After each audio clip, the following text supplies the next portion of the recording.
babalik ako.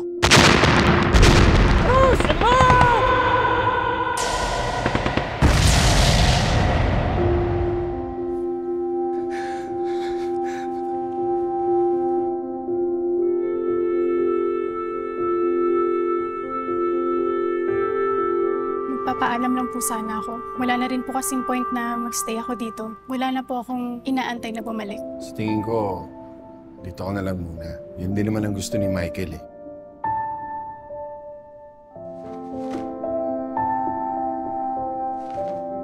Ang cute naman pala talaga ni Michael nung baby pa siya. Nagmana siguro siya sa nanay niya. Pero hindi naman ako ganun kapangit ah.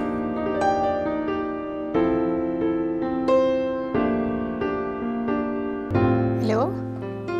Yes. Si Abby po ito. Narinig mo ba ako? Anak.